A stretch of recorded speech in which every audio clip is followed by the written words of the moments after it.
Good morning. Thank you, Mark. There's a lot more flowery introduction you've given than I think I deserve, but thank you. We're very happy to have everybody here this morning, and looks like a lot of people woken up, which I did not expect this early in the morning. It's really an honor and a delight for us to host this thing, and I was telling that to Dave, who mentioned that, oh, can we use the venue? And I said, we have a small conference room. We don't know how many people you're bringing. And we never really tested this room with this many people before. So I think a little bit of ingenuity from our team had made it work. So thank you again for visiting us and being part of it. There's a lot of things I wanted to talk about today. And I think there's a very much subject which is very near and dear to my heart.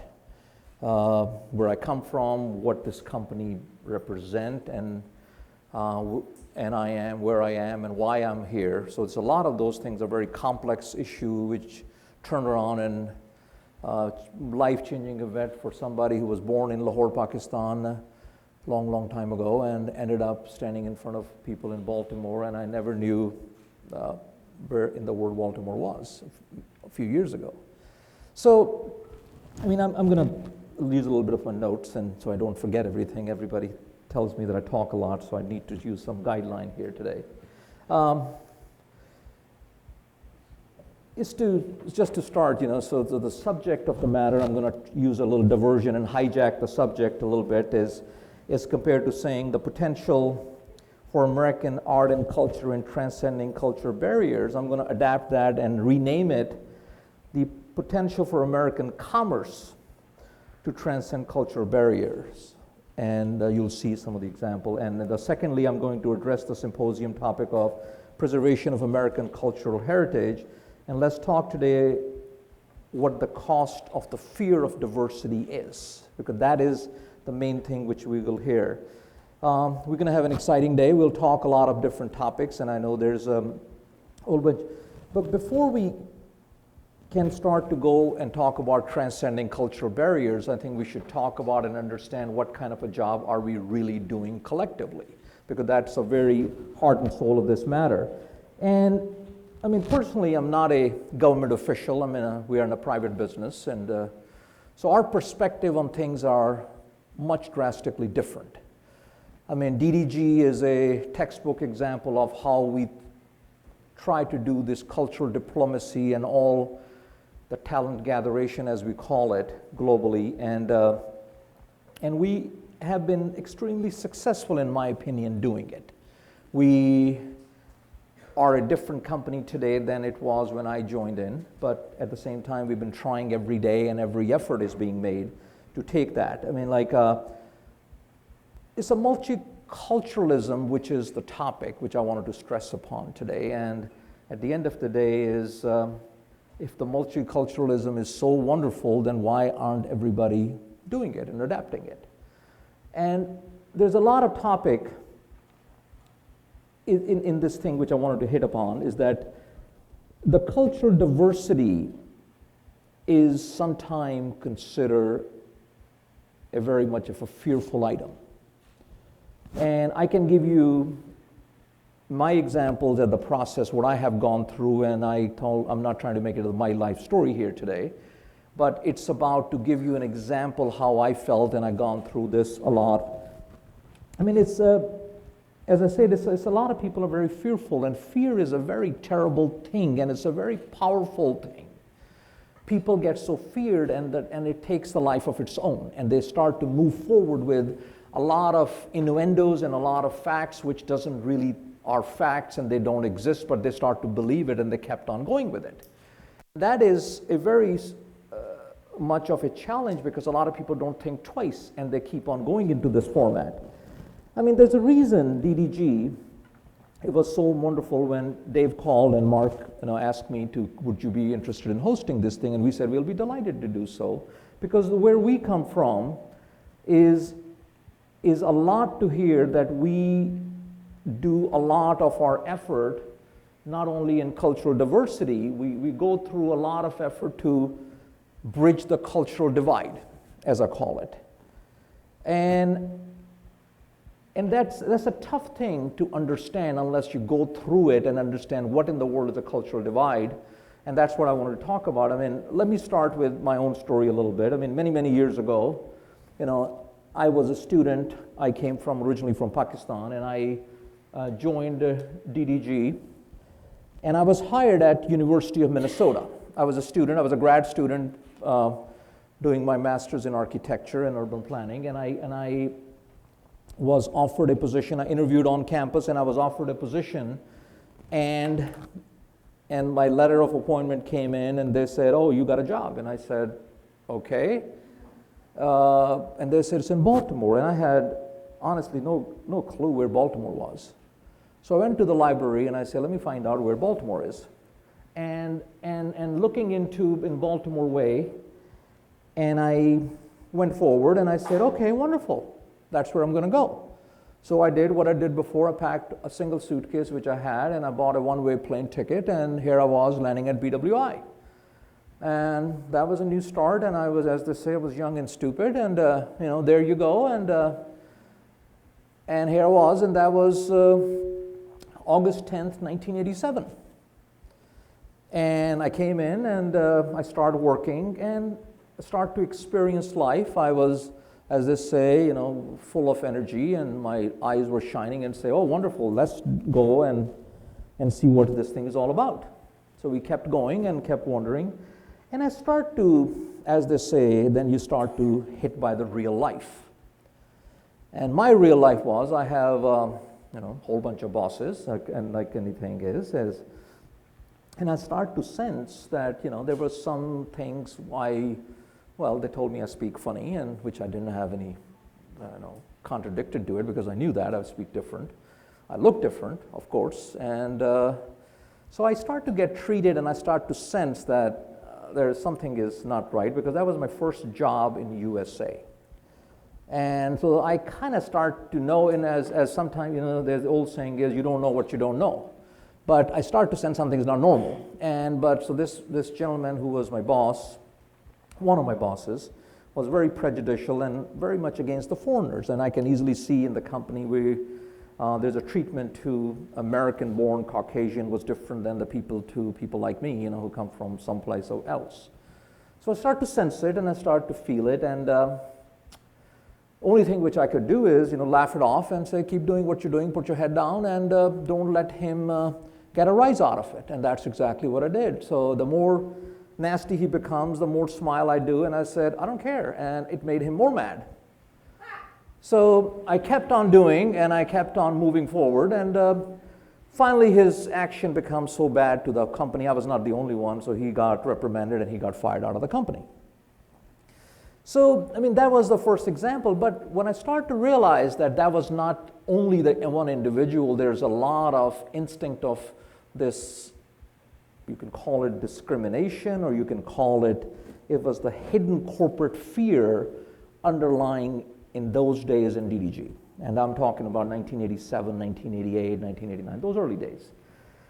And then we had a transition in the company, and we moved forward. So we'll talk in a little bit more. And we had another senior partner in the company who was my boss's boss, actually. And I heard him say, one day I was working a little late, and he came over and he stopped over and he said, "You're working late." Which is good, because if you really wanted to go to Semper, you got to work twice as hard than a white Caucasian employee if you really wanted to make any marks in this company or anywhere in this country. And you better be realistic about who you are and where you come from. And that was like I kind of suspected that, but that was like a shock to my face that somebody's actually saying that. So I found a very easy solution. I put my head down and worked harder than I worked hard before. So somebody will, get out of my back and appreciate, but it was not coming so soon. But I was, as people tell me, I'm very persistent. So I stayed persistent. I said, I'm going to show these people, and they will one day will change. And I had that will, because I'm not going to quit. And that's the way I always am. I said, I'm going to keep going and see what it goes, where it takes us. So all these things continue to move forward. DDG is a great company. We have a diverse, was a little bit diverse in those days, and we had a team which was a smaller team, and we keep on working through that. And the point becomes is, when people work so hard and people are really dedicated, why is that things still continue to move that way? People don't, there's some people who don't get it, you can call it, but at the same time, there is a building resentment against people, which I sense, people who are looking different. People are working hard, harder than the other, and instead of appreciation, I was starting to sense in early days there was somewhat of a resentment as why is this happening?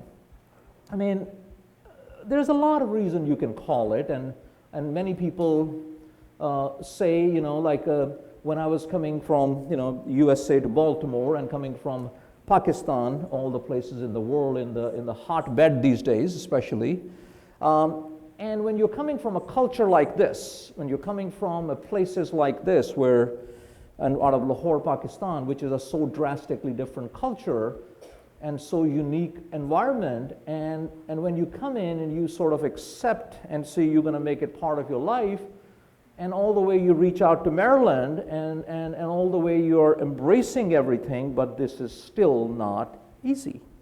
So it becomes, easier and easier. So my story is, in 1995, I was very privileged that I became a U.S. citizen. Basically, I became a U.S. citizen. I was very honored. And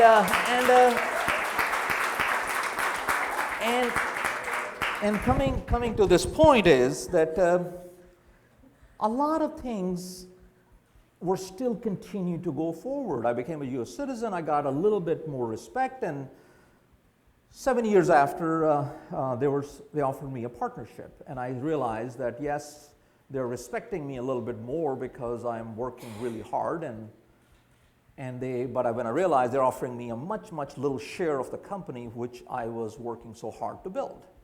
So that was basically the big sign of that it's not a one individual who got fired, it was basically something hidden in the roots of DDG. So I basically had a conversation with my senior bosses, with the board of directors, and I said, well, I appreciate what you're doing, but the thing is, it's not enough. You got to give me at least equal respect, or take it away, because I'm not going to accept this minor little share. So they got the message, and they knew that I had behind me, a lot of power of client base and finances I'm bringing and all those things. So they got realistic, and they offered me, by my forcing the issue, because I knew at that time, I don't want to say it's the American way, but I said I need to stand up for myself. This is enough, and this is what it is. It is going to be the way if you take it my way, or I'm not threatening them to leave, and I said I'm not going to accept it, but finally they offered me a position. So anyway, that's a little something which I'm going to eventually, make the story short. I was here for like 20 plus years, 22, 23 years, and a couple of years ago we were looking for a CEO, and I have been in the company for like 27 years, and there was a couple of other senior, people with me in the company, and we basically started to talk, and then there was an interesting ideology started to happen that a lot of those senior people who were with me, they started to think that they deserved this job more than me, not because they were talented or capable or anything, because who they were and where they come from. And they speak better English than me, with a better accent. So, and they were basically openly saying, well, he can't be a CEO, but whatever. So, to make the story short, I think I went back to my roots, and I said, okay, well, let's see who's doing what for the last 20 years. And I brought in a lot of spreadsheets and accounts and say, let's see who's bringing in how much revenue, who's doing the profitable, who's basically helping to serve the company. And that did not sit very well, because they did not like that attitude, as I was told that I have an attitude. And I said, cut that crap, it's not an attitude, I'm doing what I'm doing, and I showed it that I single-handedly was doing more work than 3 of the senior partners plus our CEO combined, and I was bringing in more revenue and doing better for the company and more profits.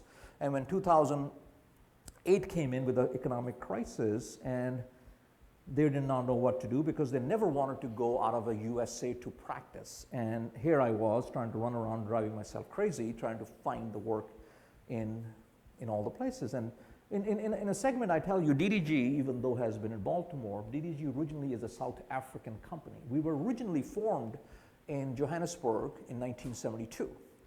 And when the apartheid, when Nelson Mandela and all those things came in, we basically were, at that time, the original partners were South African and Canadian.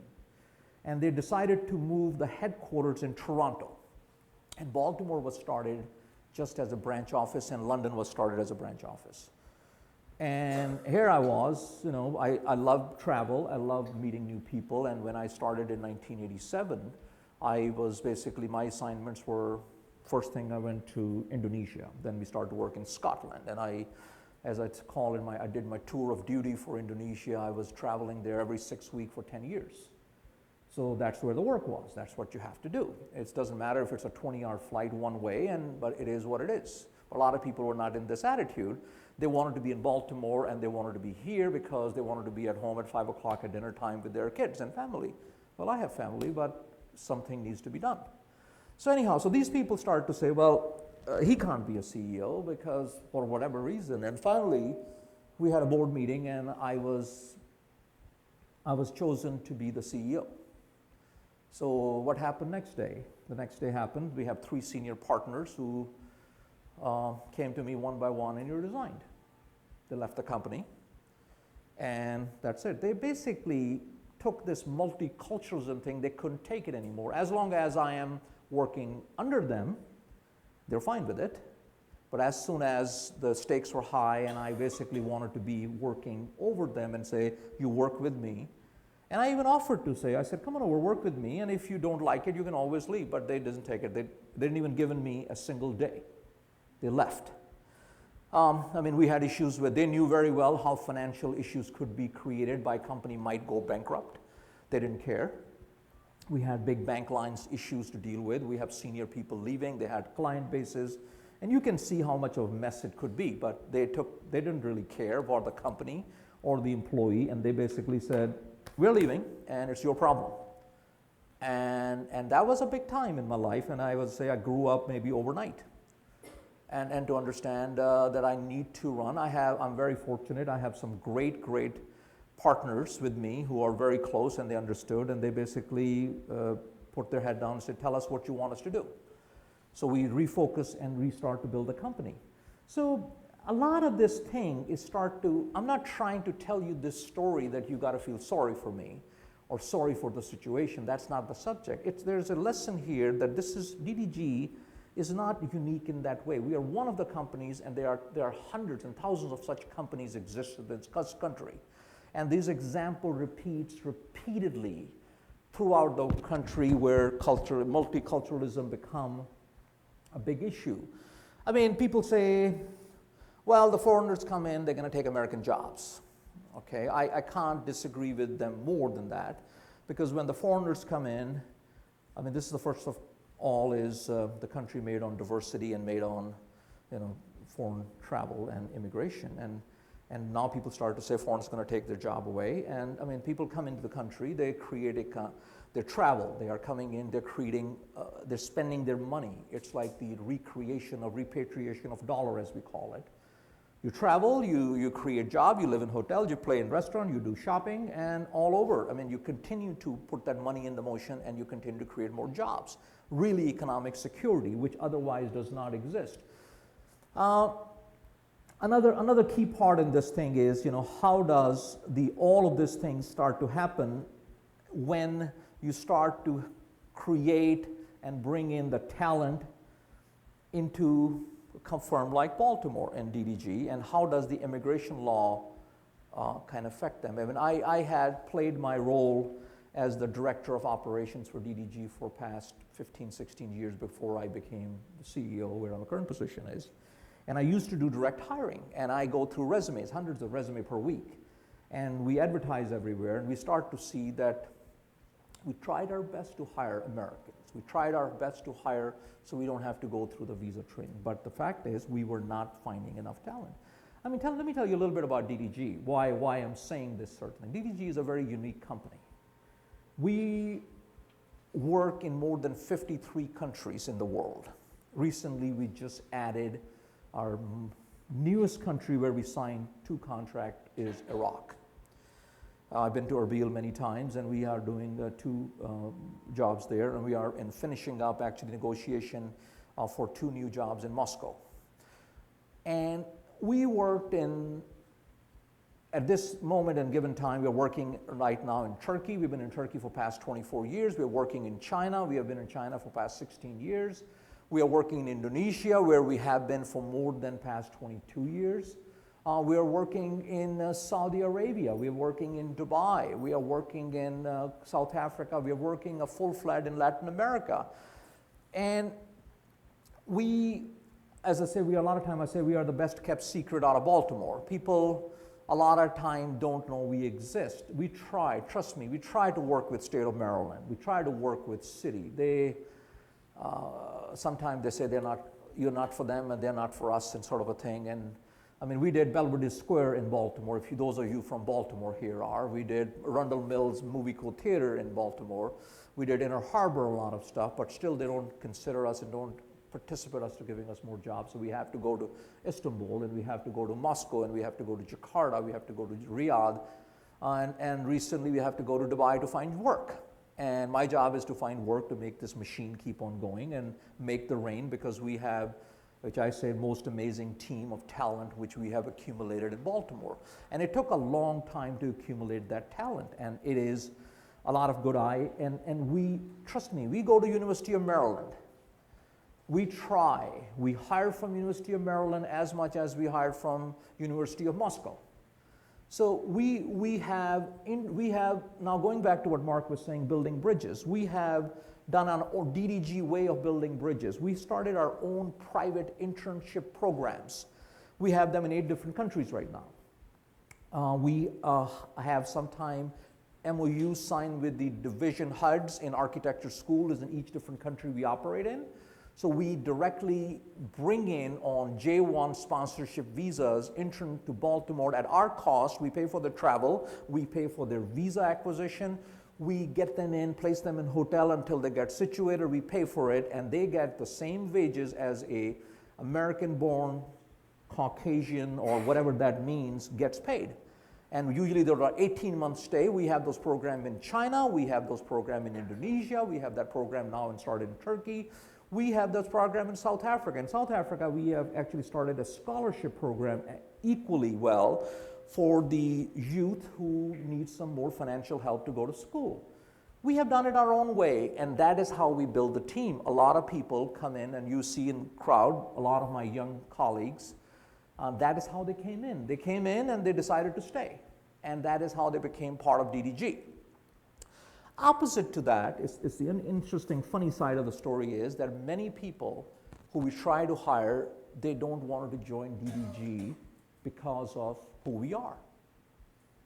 And a lot of people who come and join, sometimes they leave because of this is so multicultural, this is so different, and people speak funny. You know, it's all of those things act both ways, and we hit that depending on how we hit it. So it's a tough thing. I mean, Baltimore, I mean, for instance, you know, you say when the cultural diplomacy and culture start, you know, I mean, USA is built on immigrants, but a lot of time the irony of the situation is a lot of people who came in early, they don't want others to come in after exactly what they did before. And that is the irony, and really a strange part of this situation is, you know, we are made out of so many cultures and so many countries and so many of all of that. Like in Baltimore, if somebody says you're going to see an example of how and who the Baltimore is, you go and visit Stanislaus Cemetery in Dundalk. Look at the tombstones. Look at all the Polish names, people like, you know, Baronskis, and people named like Kroswick, and people like Romanowski. They'll tell you how Baltimore was built. We have a little Italy in Baltimore. And I mean, you look around yourself and see how and each one's origin is, but the problem is when people came in early, they basically don't want sometime others to come in because they have taken that path. And that is the crazy part of this thing is, so So we started to go in, looking at the immigration law, and we know there's some immigration bills are passing through the Congress. Some people are not liking it, some people are not liking it, and some of it is passed through the Senate, the bill which is called S-744, and hopefully somebody will, take a thing. The issue here is simple economics. It takes us simply about 3 years. When we are looking for a talent, I wanted to grow the company, we wanted to grow the company. When we're looking for talent, we can't find it. Because when we go to University of Maryland and we hire locally, we are really not finding the talent of the caliber which DDG produces the work. This is the company which has won 166 international design awards. We have people here who are from 20 different countries, speaks 26 different languages.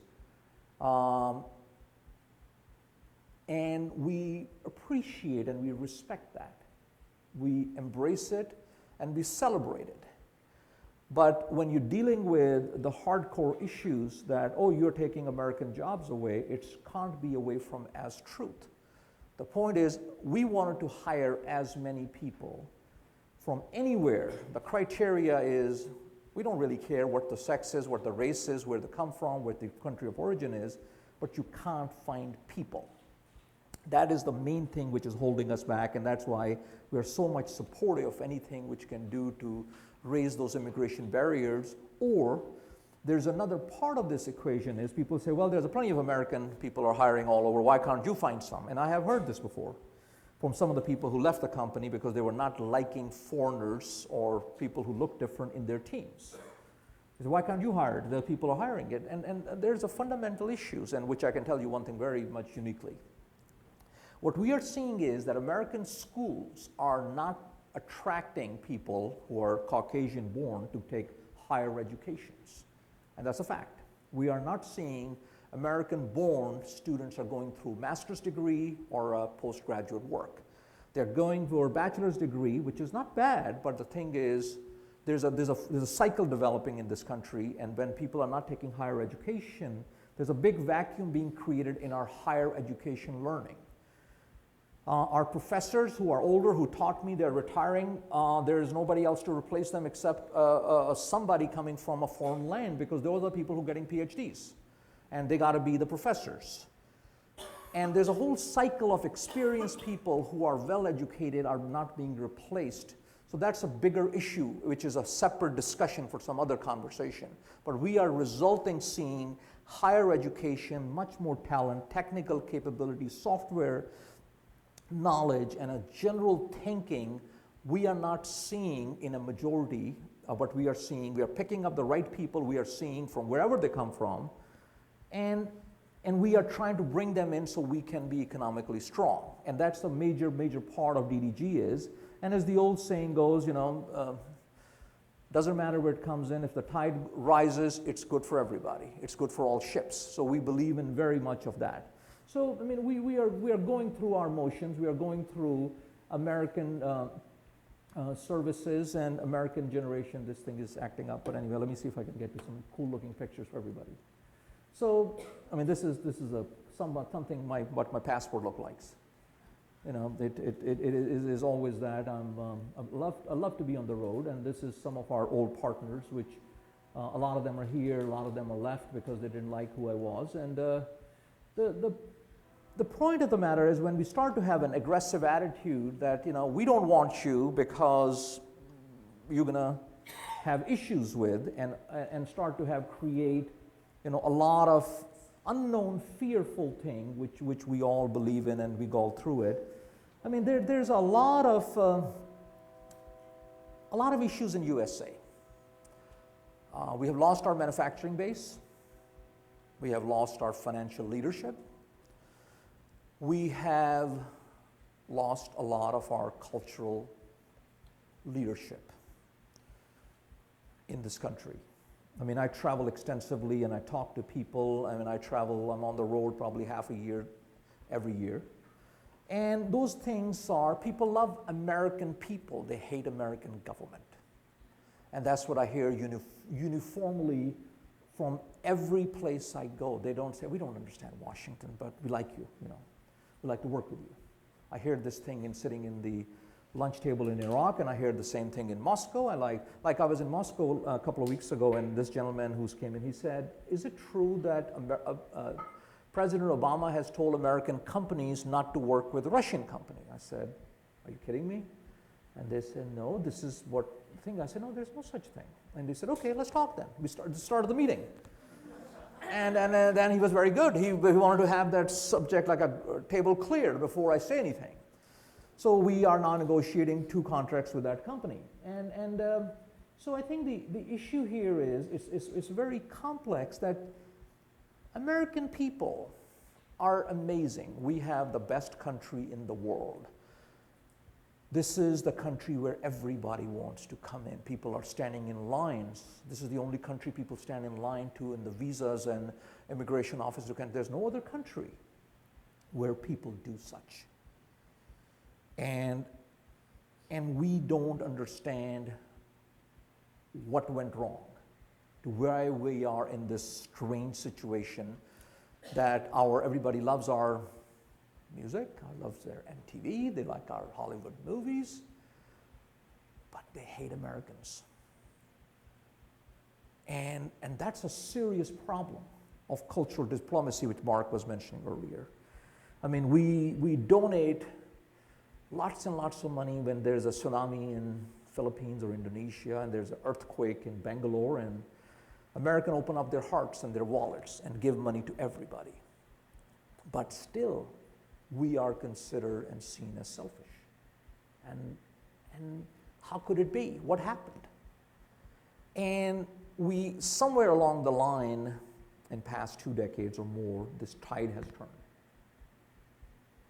Government policies, people are having issues getting visas to USA, just like, normal people, businessmen. I mean, I had to fly a lot of time to Dubai, or have to fly sometime to Bangalore because our clients could not get US visa to come to USA to have a business meeting.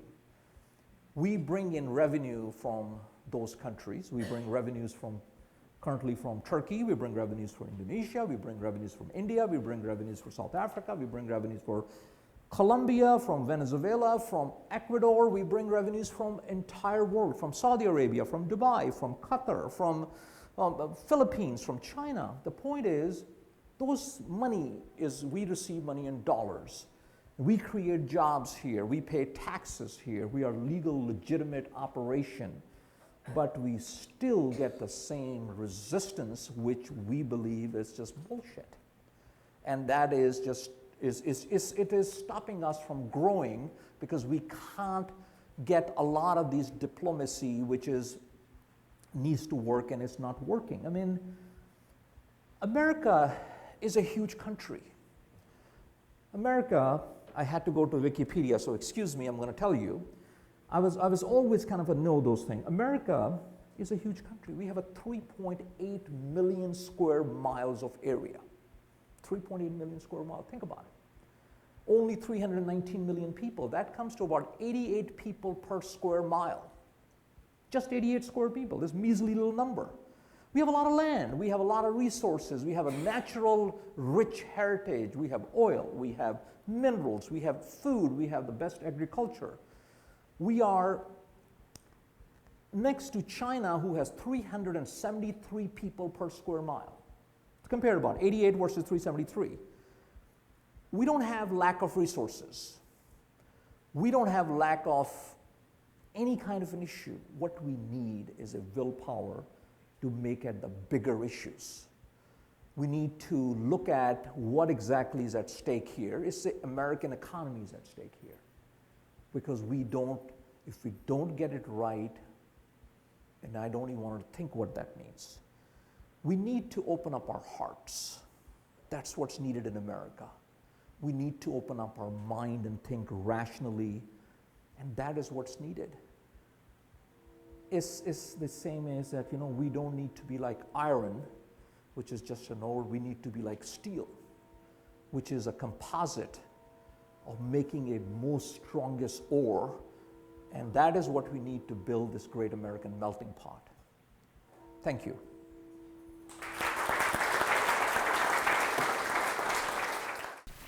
Hi, I'm Nina Bankova with the World Trade Center Institute. Quick question. It sounds like you have invested in diversity a lot at DDG, and I was just curious, how do you handle it? How do you manage it internally to smoothen the process and make this and make it just work cohesively? You mentioned yourself that it can be challenging and accommodating so many different cultures and values and so on and so forth could be challenging. So what do you do to do it? Yes. Well, employee number 17, and I grew to be standing here in front of you. It takes a lot to not, as I would say, as things get to you. You have to be strong. You don't need to accept how people tell you. You need to be strong within yourself to say, I don't accept it, it's not right, and one day I'm going to change it. And that's how we changed it. You just have to take it and build the company. And we have a beautiful company. We have a great team. I have great partners who really, truly believes in it. I mean, there's an interesting thing I'll tell you in the answer to that, that there's a thing we do in DDG, if I can get this slide working, I'll share with you. Okay. Where's Doug? Anyway. So we have a diversity and we celebrate it. And can we figure out, Doug, to get this moving, please? And so we celebrate, and one thing which I started to do a couple of years ago, and I was traveling and I was in Beijing, and I was staying in Westin Hotel, and they had a little employee name plaque, and there was her name, and the bottom line was my passion, reading. And before even talking to this young lady whose name was Jane, Chinese American name, and I found out she likes to read. And I thought that's a fascinating idea. I don't even know this lady. And here within less than 3 seconds, I'm just giving her my passport to check in. And to me that was a remarkable idea. Maybe you can advance it from the other way. And so we brought that, and I talked to my partners here. Yeah, this is good. Now we're moving someplace. This is my slide, which we didn't show, but anyway. So the point of the matter is, Doug, stay here. Stay close to me, my man. Yeah, don't leave me alone here. So, and this is an interesting plaque. What we did, we came back, and these are all my nice slides, which you didn't see. So we created some plaques. This is our plaque on every station. So we put a person's name, where they come from, and what their passion is and what languages they speak. This is outside. When you walk around the studio, you're going to see it at every station. And there's a country where they come from. And this is my good friend Harris. He loves bicycling, and he speaks Indonesian, Javanese, and English. And he's from Medan, Indonesia. And this is another one of my friend Prashant Verma from India. He loves photography. He speaks Hindi. He speaks Marathi. He speaks Chinese, and he Maharashtri. So this is from India. So we put this plaque in front of every station. So when we walk around the studio, we can know where somebody's come from, and of course what their extension number is. And so we can call them and talk to them. So I don't need a map to talk to people. So people come in, and it's our way of celebrating and understanding Prashant, because most people did not know he loves photography. Most people did not know about Harris, that he loves bicycling. So this is how we connect. And we're building this. We are building the scholarship funds. We're building the internship with university. We're building it as much as we can try, because this is sort of an unwritten territory for us. We are going along. We're making our share of mistakes. We're trying not to make bigger mistakes. But we are trying to correct what I believe DDG should be. I wanted to build, personally, that's my goal. And when we came in, we put in 2 taglines to this company. We never had a mission statement, so we created a mission statement. I'd always thought, mission statement, who the hell cares?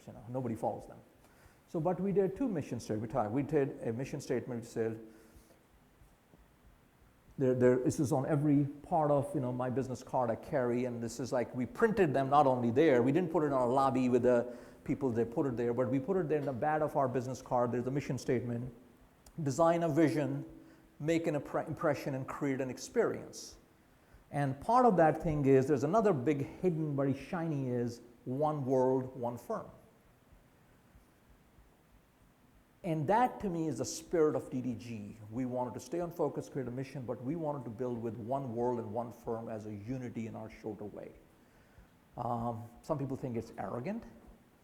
I don't buy that, because to me this is humbling that we need to create. I mean, we work in 53 countries. I have a spreadsheet. Trust me, I do. I wanted to work in all 200 countries before the time we think I'm going to be done. Because I wanted to go and build scholarship funds, build internship experiences, and bring people from everywhere we go. I was in Dubai. We just won an international design competition, a big one, the largest contract this company has ever had. And the client was sitting down, and he says to me, and he heard me, my spiel, as they say, and he said, tell me about your scholarship fund. Tell me about your internship program. And I told him, he said, I like to set up a scholarship fund from our side, an internship program with DDG. How can you help me? And that is how a lot of time we get introductions from people we know. I remember I went to State of Maryland office in Shanghai and say, could you help us? And they told me all the thing. And they said, oh, we can help you with administrator your mail, we can help you with the links, we can help you set up the meeting. I said, I'm doing that, I'm already doing that. Then they said, you're doing all of those things, you don't need us. Because we figured it out our own way how to get those things. I mean, a lot of people are afraid to go outside USA for working. They said, the main thing we say is, they said, oh, they're foreigners. They're not going to pay us. That's the biggest thing I hear from other CEOs around this country. And I say, why do you think that they're not going to pay you? Well, we are Americans. They don't like us. And I said, have you ever traveled outside this country? Yeah, I was there one time in Mexico. I said, you must be on a vacation. Yes. I said, well, there's a whole world out there. Go there. So people don't get it. I mean, this is as basic as they think, oh, they're not going to pay us. And I can tell you, I tell them the same example which I'm going to share with you. I said, we've been in operation for more than 43 years. The only bad debts, only accounts unpaid we wrote off are out of USA. We haven't had a penny of debt from any 53 countries we have worked in, because we have too many lawyers here trying to figure out a way how not to pay. And the foreign countries, they just rely on you, they trust you, you have a handshake, they have a deal, they pay you. So it's not as a complicated world. It's actually pretty fun to go out and celebrate. I mean, whatever they don't go, it's more opportunities for me. So I'm happy. And but anyway, so any other questions? My name is Yves Bashonga. I'm from DRC Congo, and my wife is not from Congo. My wife is from Tanzania, and she is a Muslim. So when they're using the mic, which are Muslim, they are Muslim. And since we are talking, the definition of culture diplomacy, there is a big word which came from there, which is trust. But in some points, the relation between Muslims and the American communities, I don't like to see my kid wear, that is me, wear, those Muslim clothes. So most of the time, I always take them out because I don't want the community to focus on me, on my family or wherever. So you your background as a Muslim, as I assume you have some share with the company, you have some money, and your knowledge, masters, wherever. What are the major challenges you face in American society? Thank you.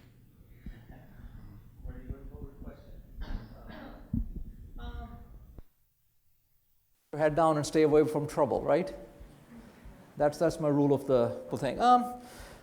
Honestly speaking, one of the reasons, as I said, I went to school in Minnesota. And one of the reasons, there were two reasons I didn't look for a job there. One was it was too darn cold. And I knew I'm not going to live. I'm going to die there if I stay there. And the second thing was, it's all Scandinavian, Minnesota, as you know. They don't look like me. And I knew I'm not going to survive there. So Washington area I was looking for. And I never really, I think I've been very fortunate. I've been very fortunate, and being a Muslim, I mean, I don't want to get to a religious debate here, but being a Muslim, there's a lot of things which Holy Book tells us to be compassionate and be tolerant. And as I understand, if other people are not being tolerant to you, you don't have to be at their level. My mom used to tell me that if you're going to act like anybody else, you're not better than them. And that's what I always believe in. If somebody treats me bad, I don't treat them bad. I just say they don't know better. They should have known better. And I keep my mouth shut and just accept it. And hopefully one day they will change. That's how I lived in my life, always in DDG. So as far as going with people, and there are people make a lot of loud speeches and a lot of derogatory remarks. So the easiest thing is don't pay attention to them, because you're smarter than them, you're more knowledgeable of them, and you know better than them. Not very complicated thing to worry. So I don't pay attention to those things. I know people talk about that, but you just brush it off. And when I travel and we celebrate not religion, we celebrate our competence, how good we are, how best company in the world we have, and I do believe we are really the best company around I have known. We are the unknown secret of the world, and I believe you're going to hear about DDG in coming decade, about really a global powerhouse company. We just needed a better PR company, which we are getting, to help us with that. So no issue. I don't think religion is ever an issue. I don't think religion should be an issue. USA is not a country which is a theocratic nation. It's not a Christian republic, as some people are trying to make it. I come from Pakistan, which is known as Islamic Republic of Pakistan. And religion is a personal thing. It's the decision between me and my God, whatever that is, however I define that God. So I never take it and wear my religion outside. Yes, I go to the mosque. I go to Mass Avenue for Eid prayers. I go there once a year. I go for twice a year there. But that's my business. It's nobody else's business. And I do whatever I need to do, pray my time, and I do whatever I can do. So I don't make it a religious issue. I think people find a crutch in religion, in my opinion, and this is too easy, and that's trying to hide their other insecurities. And there are a lot of people who are very insecure. They find whatever to throw at you, and as I said, you got to be better than them. You got to see it coming, and you got to stay out of the way, and don't get yourself thrown in the mud. So as I remember you talking about the gun, putting on the table, I remember an old quote from Lyndon B. Johnson. He used to say, as he used to say, carry a big 2x4 and put it on the table. He said, speak softly and carry a big stick. So that's the cultural diplomacy, in my opinion. And it's like Russia and USA when they were all into nuclear race. And I remember a quote from Henry Kissinger, and he said, the best way to stop Russia from building more bombs is simple. You build more than them and bankrupt them. And that's exactly what happened. They bankrupt Russia, and you finish the nuclear race. And sometime you got to find unconventional ways to win those things which you can't win in a straight way, because the atomic bombs are not built to throw at some country, but that's the whole thing. We are the only country in the nation who think we are the biggest power, and we are the only one who use the bomb, but that's a whole different conversation. But atomic bombs are made for power, so you can talk to other people. And that's the power of the diplomacy.